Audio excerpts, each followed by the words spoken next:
အားလုံးပဲမင်္ဂလာပါစာပေအတန်းနေပြန်လည်ပြီးတော့ကြိုဆိုလိုက်ပါတယ်ဒီကနေ့မှာတော့ဣဂိဂါရဲ့အခန်းတော်ကိုတင်ဆက်ဖပြပေးသွားမှာပဲဖြစ်ပါတယ်ခင်ဗျာအားလုံးပဲစကြရအောင်ပါခင်ဗျာအခန်းတော်လောဂိုတီရဖီကနေဣဂိဂါစီတို့ဘဝရဲ့ချက်ကိုချပြီးဘလို့အသက်ရှိနေထိုင်မလဲလောဂိုတီရဖီဆိုတာဘာလဲတခါကစိတ်ပညာရှင်ဘက်တာဖရန်ကဲကိုတေလဖော်ကင်ဖဲတယောက်ကဖရန်ကဲခင်ဗျားလေးလာနေတဲ့စိတ်ပညာကိုစကလုံးတစ်လုံးထဲနဲ့ရှင်းပြပါလားတဲ့ဒီတော့ဖရန်ကဲကအင်းဟုတ်ပြီလောဂိုတီရဖီပညာရမှာလူနာဟာသူရခဲ့တဲ့အရာတွေကိုမတရားပြီးနားထောင်ရမယ်လို့ပြန်ပြောလိုက်တယ်နောက်ပြီးတော့သူ့လဖော်ကင်ဖဲတယောက်ကလည်းစိတ်စီစီမှုပညာကိုခုလိုပြောပြလိုက်တယ်စိတ်စီစီမှုဆိုတာလူနာကလဲလျောင်းပြီးပြောခဲ့တဲ့အရာတွေကိုပြောဖို့ပဲလို့နောက်ပြီးဖရန်ကဲကတကယ်လို့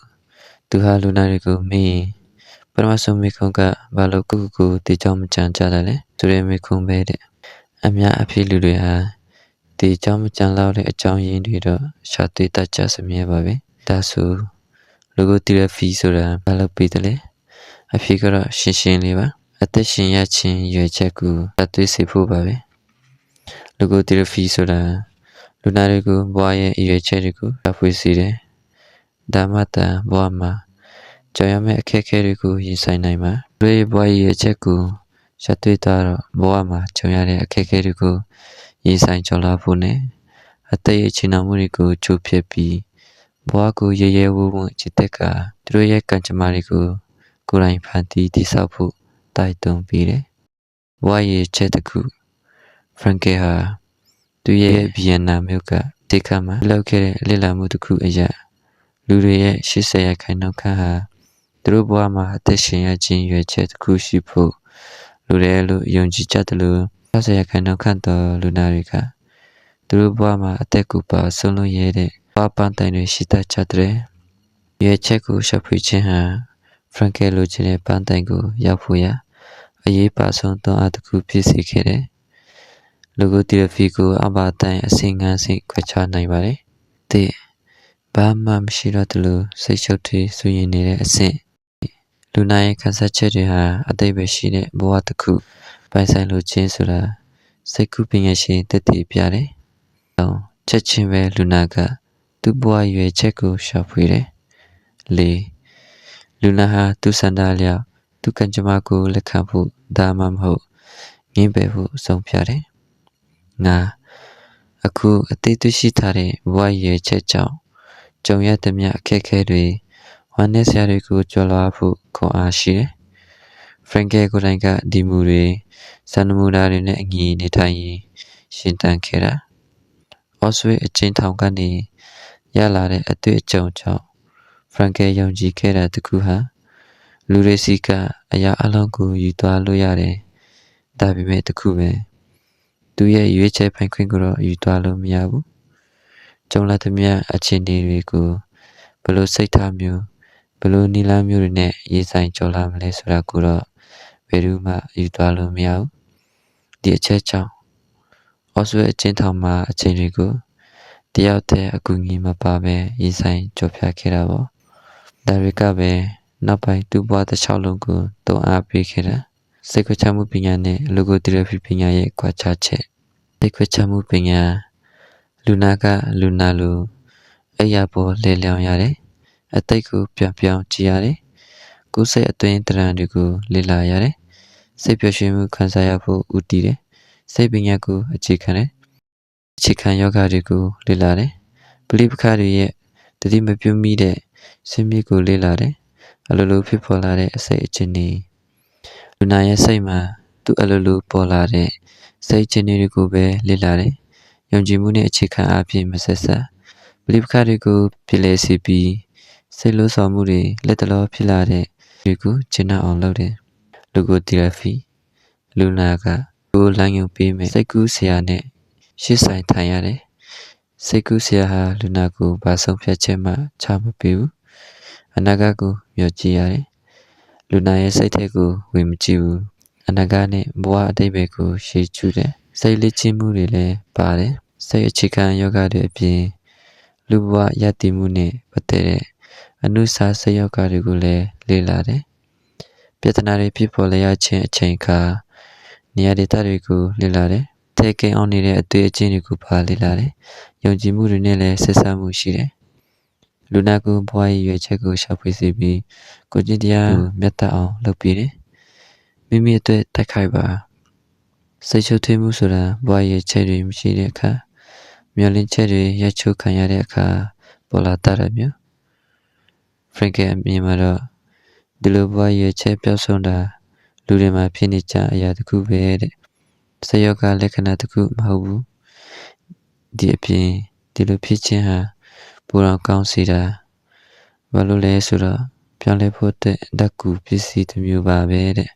လူကိုတီရဖီနိစနစ်မှာတော့ဒီလိုရွေးချက်ပြောက်ဆုံးတာကိုစယောဂလက္ခဏာတစ်ခုအဖြစ်မသတ်မှတ်ပါဘူးအခြားကုထုံးတွေမှာတော့တမတဲ့ပညာရမှာတမကြတယ်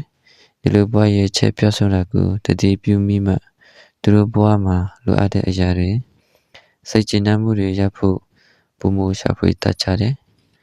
ဓမ္မတာသူတို့ရဲ့ဘဝကံကြမ္မာတွေကိုလည်းအကောင်ဘက်ကိုပြောင်းလဲသွားစေမှာပေါ့လူကိုတီရဖီနည်းအရာအကယ်လူတစ်ယောက်ဟာသူ့ဘဝရဲ့ချက်ကိုရှာဖွေဖို့လမ်းညွှန်မှုတွေအကူအညီတွေရှာဖွေခြင်းဖြစ်တာဘဝမှာကြုံတွေ့ရတဲ့အခက်အခဲတွေကိုရင်ဆိုင်ကျော်လွှားနိုင်မှာဖြစ်တယ်လို့ဘဝရဲ့ချက်ပန်းတိုင်ကိုလည်းအရောက်လန်းနိုင်မှာဖြစ်ပါတယ်လူဘဝအသေးပဲကိုရှာဖွေခြင်းဆိုတဲ့စာအုပ်မှာဖရန်ကယ်ကနီချေရဲ့စကားတစ်ခုကိုကိုးကားထားတယ်ဘဝရဲ့ချက်ကိုတည်တဲ့လူဟာဘယ်အခက်အခဲအသာစီးပဲကြုံကျော်လွှားနိုင်ပါတယ်တဲ့လူတစ်ယောက်ရဲ့ကြောက်မရေးဆိုတာလက်ရှိကိုဆောင်ရွက်ပြီးတဲ့အရာတွေနဲ့အနာဂတ်မှာကိုယ်မှန်ထားတဲ့အရာတစ်ခုချဖိအားအပေါ်မှာမူတည်တယ်လို့ဖရန်ကယ်ကသူ့အတွေ့အကြုံနဲ့ရင်းပြီးပြောပြခဲ့တယ်။ဒါကြောင့်ကျွန်တော်တို့တကယ်လို့အားတဲ့အရာဟာ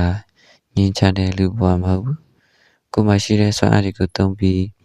ဝါကီတခြားကြုံတွေ့ရတဲ့စိန်ခေါ်မှုတွေကိုဖြေရှင်းသွားနိုင်ဖို့ပဲ။ကိုလို့ချင်တာလုပ်မဲ့အစားတမခိုင်မှလုပ်တတ်တဲ့တမလုပ်တာလိုက်လုပ်တတ်တဲ့အရာဟာ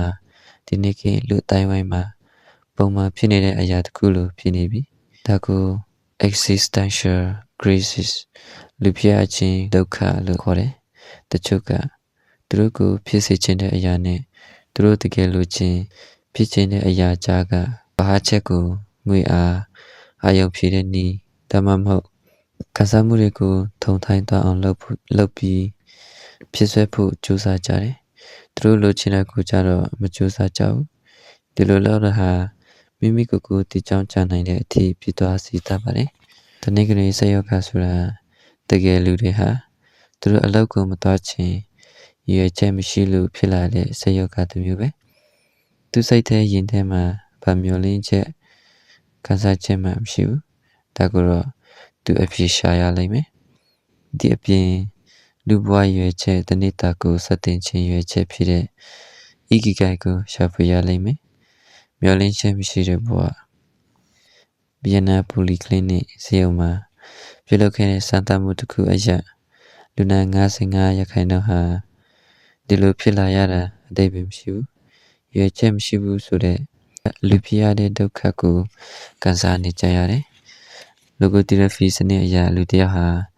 သူ့ဘဝရွယ်ချက်ကိုရှာတွေ့သွားတာဟာဘဝရဲ့ဖြစ်တည်မှုကိုအတိတ်ပဲရှိစေပါတယ်။ခေပေါင်းများစွာကြော်ဖြတ်ပြီးမှသူ့ရွယ်ချက်တွေကိုတကယ်လက်တွေ့အကောင့်ထဲပေါ်သွားနိုင်တဲ့ဖရင်ကယ်ကတော့သူ့ဘကိုစိတ်နှလုံးချမ်းမြေ့စွာပြောင်းကြည့်နိုင်ခဲ့တယ်။ငယ်ရဲ့ပြိုမြေးမှုကိုခံစားနေတဲ့လူငယ်တွေကိုလည်းသူမနာလို့ဖြစ်မနေပဲသူတွေ့ကြုံတဲ့အများကြီးကသူ့ဘဝမှာရွယ်ချက်တစ်ခုအတွက်အသက်ရှင်ခဲ့တယ်ဆိုတာပြသနေတယ်။လူကိုတီရဖီနီစနစ်အရာဘကောင်းတဲ့ဘဝကိုနေထိုင်ဖို့အဓိကကြတော့အချက်များတဲ့ဘဝရဲ့အသေးပဲကိုငါတို့ဖန်တီးတာမဟုတ်ဘူးပြင်တည်တသနာပညာရှင်စာထရာပြောခဲ့တယ်လို့ရှာဖို့ပဲလိုလားလူဘဝမှာကိုယ်ပိုင်ရွယ်ချက်တွေရှိကြတယ်ဒီရွယ်ချက်တွေဟာအမြဲတမ်းတသမတ်ထဲရှိနေမယ်လို့မဆိုလို့အချိန်တိုင်းမှာပြောင်းလဲပြပြနေတာတွေရှိနေတတ်တယ်ဆိုရင်တော့ကကျွန်တော်တို့ကြောက်နေတာတွေကိုယူဆောင်လာတတ်တယ်လို့ဆန္ဒကိုအယုံဆိုင်လုံးရင်လေအဲ့ဒီဆန္ဒမဖြစ်တတ်ဘူးဟ အတိုင်ငံကအဖြစ်စိတ်ထားတွေကိုရိုက်ချိုးနိုင်ပြီးဆွေရင်တော့ကတွေကိုလျှော့ချစေတယ်ကျွန်တော်တို့မှာဆိုတာတွေရောကောင်းတာကိုပါလုံနိုင်စွမ်းနေရှိကြတယ်ဘယ်ဘက်ကိုလိုက်မလဲဆိုတာကိုအပေါ်ပဲမူတည်တယ်အချင်းတွေပေါ်မမူတည်ဘူးနောက်လာမယ့်ဆမျက်နှာတွေမှာတော့လူဘဝအသေးပဲရွေချက်ကိုရှာဖွေဖို့ဖရင်ကယ်ရဲ့ဖြေရ၄ခုကိုလေ့လာရမယ်ဖြစ်စဉ်တင်ဗီတာဖရင်ကယ်ဂျမန်အချင်းစခန်းကနေနောက်ပိုင်းဂျပန်နဲ့ကိုရီးယားမှာလည်းတည်ဆောက်ခဲ့လူမြောက်လာတဲ့အချင်းသားတွေဟာအချင်းထောင်ပြင်ပမှာဘာတွေလှုပ်ချင်တယ်လဲဘယ်လောက်ထိစိတ်အားထက်သန်တယ်လဲဆိုတဲ့အပေါ်မူတည်တယ်လို့လူမြောက်နိုင်ခြေအနေအများနဲ့စိတ်ပညာရှင်တွေကအတည်ပြုခဲ့ကြပါတယ်ဖရင်ကယ်ဟာအချင်းစခန်းကလူမြောက်ပြီးလူကိုဖီဆိုတဲ့စိတ်ပညာခွဲတရားကိုလေ့လာတွေ့ရှိခဲ့တဲ့ကြောင့်လူကိုတီရဖီရဲ့ပထမဆုံးလူနာဟာသူကိုယ်တိုင်ပဲဆိုတာနောက်ပိုင်းနားလည်ခဲ့ကြပါတယ်ဖရင်ကယ်ဟာသူလိုချင်တာကိုဖြစ်အောင်လုပ်မယ်ဆိုတဲ့စိတ်နဲ့အချင်းစခန်းထဲမှာဘဝကိုကြော်ဖြာနိုင်ခဲ့အော်ဆူအချင်းထောင်ကိုရောက်တော့လေပုံနှိပ်ဖို့အစဉ်သင့်ဖြစ်နေတဲ့စာတထုပ်နဲ့သူ့ဘဝတစ်လျှောက်လုံးလေ့လာမှုတွေရဲ့အစီအနည်းတွေကိုရေးသားတယ်အဲ့ဒီစာရွက်ထုတ်အသိခံရတော့တိကနေပြန်စားရတာပေါ့အဲ့လိုတိုက်တွန်းမှုတွေကြောင့်အချင်းစခန်းရဲ့နေ့စဉ်နဲ့အမျှကြုံတွေ့ရတဲ့ရဲစက်ကြမ်းကြုတ်မှုတွေကြားမှာသူ့ဘဝကိုရေးဆိုင်ဖြတ်တန်းနိုင်ခဲ့တယ်ဘယ်လောက်ထိစိတ်အားထက်သန်တယ်လဲဆိုရင်တိုက်ဖက်ယောဂကုသခံရတော့မှာတော့သူတမဆွေတွေအသိခံလိုက်ရတဲ့ဆွေတွေကစကလုံးတွေကိုကောက်ရည်နေတော့တာပဲဖြစ်စဉ်နဲ့အမေရိကန်တပ်တမန်မြောက်အမေရိကတပ်တမန်တရားဟာလည်းလွန်ခဲ့တဲ့9နှစ်ကနေကုသမှုခံယူနေတာကိုထားခဲ့ပြီးဖရင်ကယ်စီရောက်လာခဲ့တယ်။ဘာကြောင့်အရင်ကုထုံးကိုစတုံးဖြစ်ခဲ့တယ်လဲလို့ဖရင်ကယ်ကသူ့ကိုမေးကြည့်တော့ကျွန်တော်အလုပ်ကိုလည်းတစ်ဆက်ကလေးမှမနစ်ချိုက်ဘူး။အမေရိကန်ရဲ့နိုင်ငံရေးမူဝါဒကိုလည်းနားကိုမလည်နိုင်တော့ဘူးလို့ပြန်ဖြေခဲ့တယ်။မချိုက်ပေမဲ့လည်းသူကတတမန်တူဆိုတော့အဲ့ဒီမူဝါဒတွေကိုလက်နပ်ပြီးအကောင့်ထဲပေါ်နေရတာကိုငါးနှစ်လုံးသူကူနေတဲ့အမေရိကကစိတ်စီစီမှုပညာရှင်ပြောတဲ့သူ့အဖေနဲ့အစဉ်ပြေအောင်နေခိုင်းတယ်ဒါဆိုသူအလောက်ကိုင်းအစိုးရကိစ္စတွေတင်မကသူ့ဖေနဲ့လည်းနောက်ပိုင်းစိတ်အခက်မသိတဲ့တွေနေလာလိမ့်မယ်လို့ပြောတယ်ဖရင်ကယ်စီလာတဲ့ပထမ4-5ချိန်လောက်မှာပဲအဲ့ဒီတတမဟာသူနောက်ထပ်အသက်မွေးဝမ်းကြောင်းလမ်းကြောင်းတစ်ခုကိုလှုပ်ချင်နေတယ်ဆိုတာသိရှိသွားတယ်။နောက်9နှစ်လောက်ကြာတော့အဲ့ဒီတတမဟောင်းကဖရင်ကယ်စီအကြောင်းကြားလာတယ်။ဖရင်ကယ်ရဲ့ဒီကလာတစ်လျှောက်လုံးကတခြားအလုပ်တစ်ခုလုပ်နေခဲ့တာ။ခုတော့ဒီအလုပ်ကငါပြောနေပါပြီတဲ့။ဖရင်ကယ်ရဲ့အမြင်မှာတော့ဒီလိုဟာစိတ်စီစီမှုကုထုံးမလိုအပ်တင်ရုံမကလူနာတယောက်လိုတော့တမလို့မရဘူးတဲ့သူကဘဝရည်ချက်အသေးတစ်ခုရှာဖွေနေသူဖြစ်ပြီးသူလိုချင်တဲ့ဘဝရည်ချက်ကိုသိရှိသွားတာနဲ့ဘဝကလည်းပူအတိတ်ပဲပြည့်စုံသွားတာပါပဲဖြစ်စဉ်တုံးဒီကြောင့်တဲ့မိခင်17နှစ်အရွယ်သားလေးတယောက်ဆုံးသွားတော့သူ့ကိုယ်သူရောတခြားသားတယောက်ကိုပါတပ်ပစ်ဖို့ကြံရွယ်မိတဲ့အမေတယောက်ဖရင်ကယ်စီခန့်ကိုရောက်လာပါတယ်ကြံခဲ့တဲ့သားလေးကလည်းမွေးကလေးကကိုလည်းအင်္ဂါမတန်ဆွမ်းဘူးဒါနဲ့သူလှုပ်ချင်တာတွေမလုပ်ရပဲအဲ့ဒီကလေးကိုပြုစုနေရတာနဲ့ပဲအချိန်တွေကုန်နေတော့တာပေါ့သူ့ဘဝမှာရွေချက်တစ်ခုကတော့ရှိလိုက်မယ်လို့ဖရင်ကယ်ကယုံကြည်တယ်သူတို့နှစ်ယောက်လုံးကိုသူ့အမေကတလိုက်ရင်အဲ့ဒီဘဝပန်းတိုင်ကိုဘယ်တော့မှရနိုင်တော့မှာမဟုတ်ဘူးအဲ့ဒီတေးချောင်းကြံမိတဲ့အမေဟာ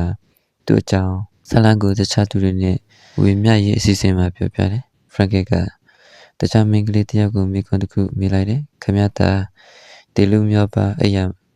ရမှာပဲလဲနေရပြီဆိုပါစို့ငွေကြေးတွေကတော့ချမ်းသာပါရဲ့ဒါပေမဲ့ကလေးတယောက်မှမရှိဘူးဆိုကြပါစို့ဒါဆိုရင်အဲ့ဒီဘဝကိုခမရဘယ်လိုမြင်မလဲလို့မေးလိုက်တာမေးခံရတဲ့အမျိုးသမီးကြီးကအဲ့လိုဆိုရင်ကျမဘဝအသက်ရှင်နေရတာငွေကြေးချမ်းသာတာဘာได้ပဲရှိမလဲရှင်လို့ပြန်ဖြေလိုက်တယ်အဲ့လိုပြမျိုးကိုခုနကတင်ချောင်းကြံမိတဲ့အမေကို မိကြည့်လိုက်တဲ့အခါတေလူမျောပါအရာပေါ်လဲနေရတဲ့အခါဆိုတဲ့ဖြစ်ရကိုသူကရင်ခံစားရတဲ့အခါသူဟာတားလေးအသက်တဆွမ်းတည်၍ကြိုးစားဆောင်ရွက်ခဲ့ပြီးဖြစ်တာကြောင့်သူကလေးကိုလူကောင်းတစ်ယောက်ဖြစ်အောင်ပျော်ရွှင်တဲ့လူသားတစ်ယောက်ဖြစ်အောင်ပြုစုပြောထောင်ခဲ့ပြီးဖြစ်တာကြောင့်ကျမဘဝကိုကျင့်နိုင်နေလိမ့်မယ်ကျမဘဝအတိတ်ပဲရှိတယ်ဘဝကိုအကောင်းဆုံးနေထိုင်ခဲ့ပြီးကျမဘဝကအရှုံးသမားဘဝမဟုတ်တော့ဘူးလို့မူပြီးဖြစ်ပါတယ်ဒီနည်းနဲ့တေချောင်းချတဲ့မိခင်ဟာသူ့ဘဝကိုအတိတ်ပဲမရှိတဲ့ဘဝလို့ထင်နေပေမဲ့သူဟာဘဝကိုအတိတ်ပဲရှိဖြတ်သန်းနေတဲ့သူတစ်ယောက်ဖြစ်နေတာကိုသိရှိသွားပါတယ်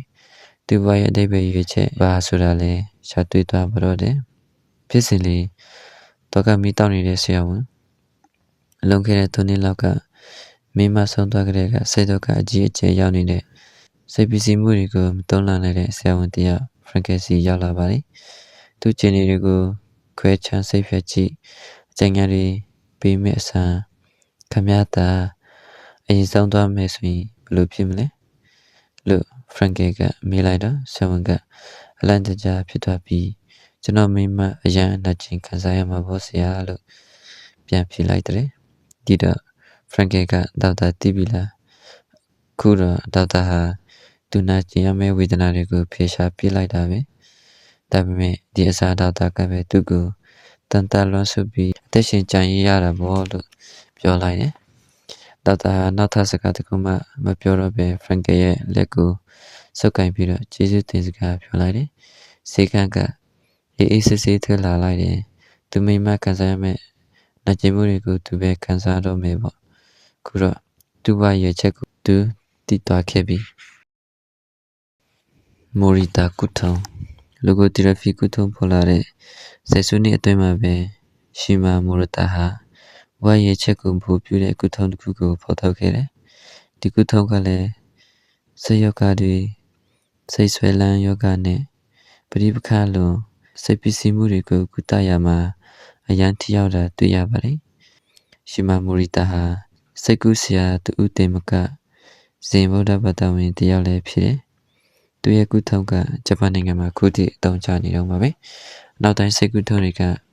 လူနာရဲ့စိတ်ပညာတွေကိုထိန်းချုပ်ပြတာကိုအလေးပေးတယ်အနောက်တိုင်းအယူဆကကျွန်တော်တို့တွေ့နေတဲ့အတွေ့ဟာစိတ်ခံစားမှုတွေကိုတည်ရောက်ပြီးအဲ့ဒီကနေတစ်ဆင့်ကျွန်တော်တို့ရဲ့လှုပ်ဆောင်မှုတွေကိုအကျိုးတရားစေတယ်လို့ယူဆတယ်ဒါပေမဲ့မိုရီတာကုထုံကတော့စိတ်ခံစားမှုတွေကိုမထိန်ချုပ်ပဲအရှိအတိုင်းလက်ခံဖို့နဲ့လောရတွေကိုပြောင်းလဲခြင်းဖြစ်တာစိတ်ခံစားချက်တွေကိုပြောင်းလဲဖို့အလေးထားကြတယ်လူနာရဲ့ခံစားချက်တွေကိုလက်ခံရုံတင်မကလောရတွေကနေတစ်ဆင့်စိတ်ခံစားချက်အသစ်တွေကိုဖန်တီးပေးမိုရီတာပြောချချက်အရဆိုရင်စိတ်ခံစားမှုတွေဆိုတာအတွေ့အကြုံတွေထပ်ကလောရတွေကနေဖြစ်လာတာလို့ဆိုတယ်မိုရီတာကုထုံဟာယောဂလက္ခဏာတွေကိုရှော့ချဖို့အဓိကမဟုတ်ဘူးကျွန်တော်တို့ရဲ့စိတ်ဆန္ဒတွေတောကတွေဆိုရင်မှုတွေအကြောက်တရားတွေကိုအရှိတိုင်းလက်ခံပြီးသူ့ဘာသာလွတ်ထားလိုက်ဖို့ပါပဲ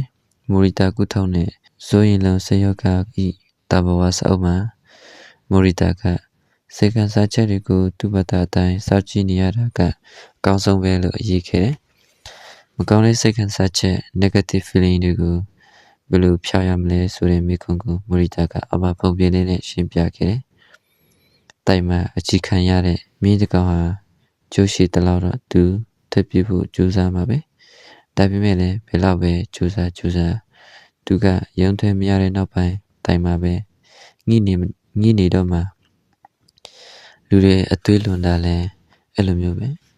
အကြောက်တရားတွေစိတ်မသက်သာဆရာတွေကနေထွက်ပြေးဖို့ကြိုးစားလေအဲ့ဒီအသွေးတွေကသူကောင်းတဲ့မှာချီနှောင်ခံထားရလိမ့်မယ်မိုရီတာကုထုံရဲ့အခြေခံစီမင်းများ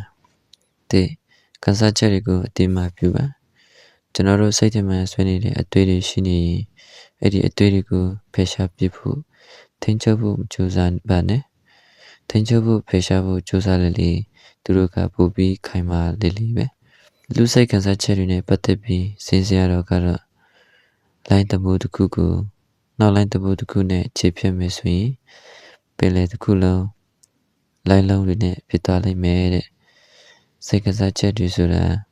ကျွန်တော်တို့ဖန်တီးတာမဟုတ်ဘူးသူတို့ဘာသာဖြစ်တည်လာတာဒါကိုလက်ခံရမယ်ကြိုဆိုရမယ်မူရိတာကစိတ်ကစားချက်တွေကိုယတိဥတုနဲ့နိုင်ရှင်ပြတယ်စိတ်ကစားချက်တွေဆိုတာယတိဥတုလိုပဲဘယ်ချိန်မှဘယ်လိုဖြစ်လာမယ်မှခမန်းလို့မရတယ်လို့ဖြစ်မလာအောင်လဲထိန်ချုပ်လို့မရဘူးဗျဘယ်လိုဖြစ်လာမလဲဘာလို့ဆိုချိုးဖြစ်မလဲဆိုတာဒီကိုပဲစောင့်ကြည့်နိုင်ကြတာဒီလိုအခြေအနေတွေမှာဗီယက်နမ်ဘုံတော်ကြီးတစ်ရှနဲ့ဟန်ဆိုရင်ဟယ်လိုအထီးချန်ဆန်မှုရဲ့မင်းကနေကောင်းရလားကွာလက်ဆမ်းပါအောင်ငါနဲ့တူတူလက်ထိုင်ပါအောင်ငါမင်းကိုကြည့်ဆိုင်ပြီးမယ်လို့ပြောမှာပဲနေ့လှုပ်တဲ့ကိုလှုပ်ပါလက္ခဏာတွေကိုအသိလိုက်ချဖြစ်ဖို့မကြိုးစားပါနဲ့သူ့အလိုလိုအချိန်တိုင်းရောက်သွားမှာအဲ့ဒီစိတ်ကစားချက်တွေကိုအာရုံပြုနေမယ်အစားကိုလက်ရှိပြဿနာကလကိုသာအာရုံပြုပါတကယ်လို့ဝေဒနာခံစားနေရတယ်ဆိုရင်လည်းကိုယ်ခံစားနေရတဲ့ဝေဒနာကိုလက်ခံတိမပြုပါဒီပြင်ကိုယ်ဝေဒနာကိုအသွေးချဲ့တာတွေမလုပ်ပါနဲ့စိတ်ကူးဆရာရဲ့ရွယ်ချက်ကလူနာရဲ့ဆရာလက္ခဏာကိုထင်ရှားလာအောင်လုပ်ပြီးအခြေအနေမျိုးမျိုးကိုရည်ဆိုင်နိုင်အောင်ကူညီပေးဖို့ပဲဘာလို့လဲဆိုတော့ကျွန်တော်တို့လုပ်နေတဲ့အရာတိုင်းမှာဆရာလက္ခဏာဟာအဓိကကျတယ်မော်ရီတာကုထုံးမှာလူနာကိုရှင်းလင်းချက်တွေမင်းမနေဘူးသူတို့လောက်ရတွေလှရှာမှုတွေကသစင်တာတိတာအောင်တိလာအောင်ကူညီပံ့ပိုးပေးတာအနောက်တိုင်းစိတ်ပညာရှင်တွေလိုဘယ်လိုတရားထားရမယ်ဘယ်လိုနေ့စဉ်မတန်ရေးရမယ်ဆိုတာတွေမသိပေးပေမဲ့အတွေ့အကြုံကနေဘာတွေဘယ်လိုလုပ်ရမလဲဆိုတာကလူနာရဲ့ဆန္ဒပေါ်မှာပဲမူတည်တယ်တောင်းဘဝရွေးချက်ကိုရှာဖွေပါစိတ်ခံစားချက်တွေဆိုတာထိန်ချုပ်လို့မရဘူးဒါပေမဲ့ကိုယ့်ရဲ့နေ့စဉ်လုပ်ရတွေကိုတော့တောင်းယူရမယ်ဒါကြောင့်လည်းဘဝမှာရွေးချက်ရှိဖို့လိုတာပေါ့ဒါကြောင့်မောရိတာကထာဖြစ်တဲ့အခုဘာလုပ်ရမလဲဘာလုပ်သင့်လဲကိုအမြဲတတိယပေးပါဒီလိုကိုဘာလုပ်ရမလဲဆိုတာဒီဖို့ကကိုရင်တဲ့ကိုကြည့်ပြီးဤဂိုက်ကိုရှာတွေ့ဖို့လိုတယ်မောရိတာကုထုံး၄ဆင့်ရက်ပေါင်း15ရက်ကနေ21ရက်အထိကြာတတ်တဲ့မောရိတာရဲ့မူလကုထုံးမှာအောက်ပါအဆင့်တွေပါဝင်ပါတယ်တယောက်ထဲနေခြင်းတို့အနာယူခြင်း9ရက်မှ9ရက်ကုထုံးရဲ့ပထမလေးပတ်မှာလူနာဟာအခန်းတစ်ခန်းမှာပြပအရာတွေနဲ့ဆက်ဆက်မှုမရှိဘဲတယောက်ထဲနေရမယ်ရုပ်ရှင်တန်ကြားစအုပ်မိသားစုတငယ်ချင်းစားတဲ့အရာတွေနဲ့မတိတွေ့ရဘူးသူတို့အသွေးနဲ့ပဲနေခိုင်းတယ်အများအဖြစ်လင်းလျောင်းနေပြီးစိတ်ကူးစရာကတော့ပုံမှန်လာကြည့်လိုက်မယ်သူလည်းလူနာနဲ့အဆက်ဆံမလုပ်ဘူးလာကြည့်အောင်တက်တက်ပဲလူနာအနေနဲ့တယောက်ထဲနေတော့စိတ်ခံစားချက်တွေပေါ်လာလိုက်ပျောက်သွားလိုက်ဖြစ်နေတဲ့သဘောတရားတွေကိုမြင်အောင်ကြည့်ရမယ်တကယ်လို့ပြင်းလာလို့တခြားအရာတွေကိုလှုပ်ချင်လိုက်ရင်နောက်တစ်စိတ်ကိုတက်ဖို့အဆင်သင့်ဖြစ်ပြီးနေ့ပေါ့ပါအလုပ်တွေကိုလှုပ်ချင်9ရက်ကနေ9ရက်ဒီအဆင့်မှာတော့လူနာဟာစကားမပြောဘဲလှုပ်ရှားရှိတာတွေကိုထပ်ခါတလဲလဲလုပ်ရမယ်ဥပမာအသွေးတွေစိတ်ကစားချက်တွေကိုမတန်ရတာမျိုးတပတ်လုံးအခန်းအောင်ပြီးနောက်မှာသူဟာအပြင်ထွက်ခွင့်ရတယ်တဘွားတွေထဲမှာလမ်းလျှောက်ခွင့်ရတယ်အသက်ရှူလက်ချခန်းတွေလောက်ရတယ်တစ်ပင်ဆိုင်တာပုံဆွဲတာပကြီးဆွဲတာလိုတမန်လုပ်ငန်းဆောင်တာလေးတွေကိုလုပ်ခွင့်ရတယ်ဒီအစ်စ်မှလည်းသူဟာဘယ်သူနဲ့မှစကားမပြောရဘူးစိတ်ကူးစရာနဲ့ကလွယ်ရင်ပေါ့3လုပ်ငန်းကုထုံ9ရက်ကနေ9ရက်ဒီအစ်စ်မှာကိုလည်းလှုပ်ရှားရတဲ့အလုပ်တွေကိုလုပ်ရမယ်ဒေါက်တာမိုရီတာကတော့သူ့လူနာတွေကိုတောတဲ့ခေါ်ပြီးထိခုတ်ခိုင်းပါတယ်ဒီအပြင်စာရေးတာပကြီးဆွဲတာလက်မှုထဲတွေပြုလုပ်တဲ့လုပ်ငန်းတွေမှာလည်းလှုပ်စေတယ်ဒီအစ်စ်မှာလူနာဟာစကားတော့ပြောခွင့်ရတယ်ဒါပေမဲ့လက်ရှိလုပ်နေတဲ့အလုပ်နဲ့ပတ်သက်ပြီးပဲပြောခွင့်ရတယ်တခြားအကြောင်းတွေမပြောရဘူးငကိုအတိုင်းပြန်နေခြင်းလူနာဟာဆေးရုံကဆင်းတဲ့အခါ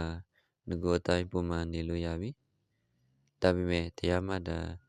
ယောဂကုထုံးကလောက်ရတဲ့လုပ်ငန်းခွင်ကုထုံးတွေကိုတော့လုပ်ရသေးတယ်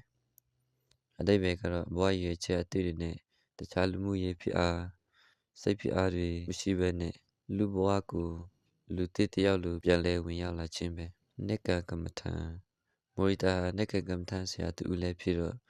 သူရဲ့စိတ်ကူးထုံးကလည်းဇင်ဘာတာ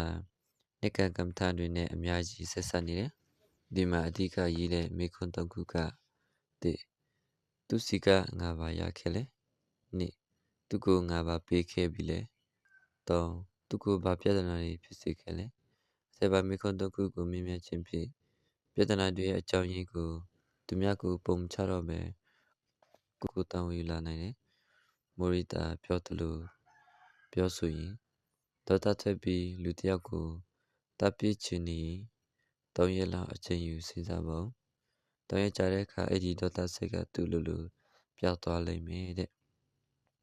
အခုမှဣဂိဂါရဲ့လိုဂိုသီရဖီနဲ့မောရိတာကုထုံးကတော့တယောက်ချင်းစီရဲ့အတွေ့အကြုံတွေပေါ်မူတည်ပြီးဖြစ်လာခဲ့တာဖြစ်တယ်လို့စိတ်ကူးစရာတွေမပါပဲစိတ်ကူးခန်းတွေစီတကူတကသွားနေစရာမလိုပဲကိုယ်ဘာသာလေ့ကျင့်နိုင်တဲ့စိတ်ကူးနည်းတွေပါဒီနည်းတွေကနေကိုယ့်ရဲ့ဣဂိဂိုက်ကိုရှာတွေ့နိုင်ပါတယ်အဲ့လိုရှာတွေ့ပြီဆိုရင်တတိတွေရှိလာပြီးမှန်ကန်တဲ့ဘဝလမ်းကြောင်းပေါ်ရှောက်လန်းနိုင်ပါလိမ့်မယ်လာမယ့်အခါတွေမှာတော့ဒီလိုဘဝတစ်လျှောက်ရှောက်လန်းရမယ့်လမ်းမှာလိုအပ်တဲ့ကိရိယာတွေဖြစ်တဲ့စီမျောခြင်းသို့မဟုတ်ဇံဝင်စားခြင်းအာဟာရမြတ်တအောင်စားခြင်းတမန်လေးချစ်ခံတွေလုပ်ခြင်းအခက်အခဲပြဿနာတွေကိုနောက်မဆုတ်ပဲရင်ဆိုင်ခြင်းစတဲ့လည်းတဲ့သစ္စာတွေကိုလေ့လာရပါမယ်ဒီလိုဖြစ်ဖို့ကတော့မိတ်ဆွေတို့ကျွန်တော်တို့နေထိုင်တဲ့ကမ္ဘာကြီးဟာလူသားတွေလိုပဲပြည့်စုံနေတဲ့ကမ္ဘာကြီးတစ်ခုမဟုတ်ပေမယ့်သူတက်ဖို့အောင်မြင်ဖို့ဘူကောင်းလာဖို့ရာအလားအလာတွေအများကြီးရှိတယ်ဆိုတာကိုတော့လက်ခံရပါလိမ့်မယ်ဣဂိဂါရဲ့အခန်း၃ကတော့တင်ဆက်ဖတ်ပြလို့ပြီးတော့ပြီမိကြိုက်နေတဲ့ဆိုရင်တော့ကျွန်တော်ရဲ့ channel လေးကို like and follow လေးလုပ်သွားလို့ရပါတယ်ခင်ဗျာနောက်လာမယ့်အခါမှာပြန်တွေ့ကြအောင်ပါခင်ဗျာ